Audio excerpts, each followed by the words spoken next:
Hello everyone, this is Neil Mayer from Solutions Recruiting, and welcome to another 2-minute drill. Today I'm going to show you how hiring managers can use the free LinkedIn site to significantly increase their candidate funnel quality and quantity. The free site has a pretty robust set of search capabilities that most people don't know about. So let's get started.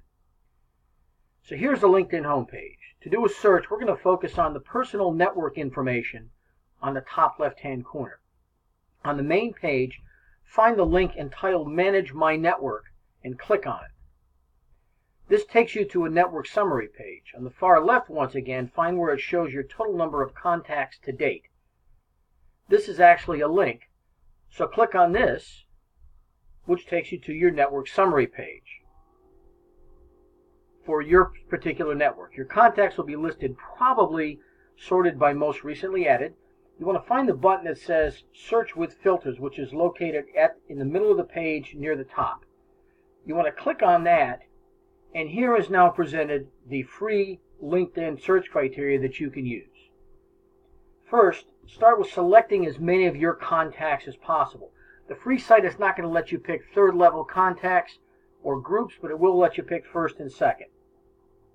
You'll also see that you'll be able to select from a large array of cities or metropolitan areas in this box here.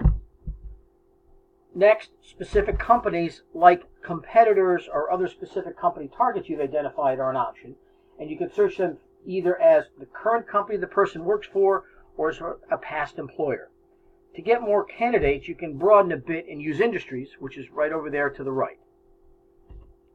Last but not least, the criteria at the bottom can also be very useful, but the best one is the current title. Here's where you can select options like sales, accounting, or manager, depending on the specific opportunity you're doing a search for.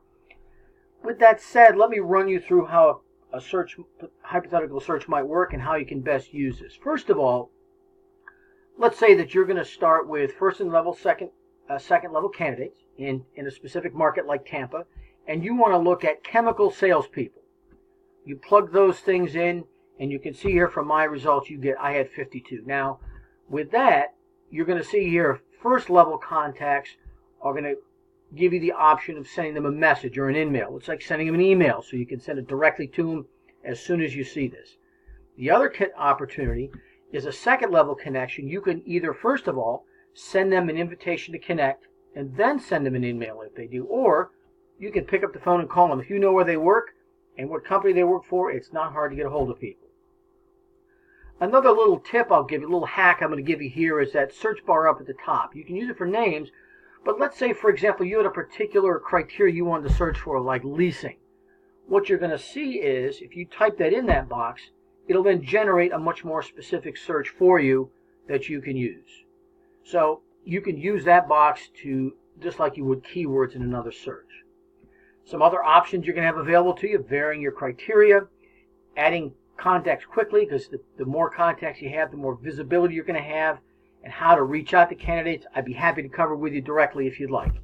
With that said, I appreciate it. If you have any questions, let me know.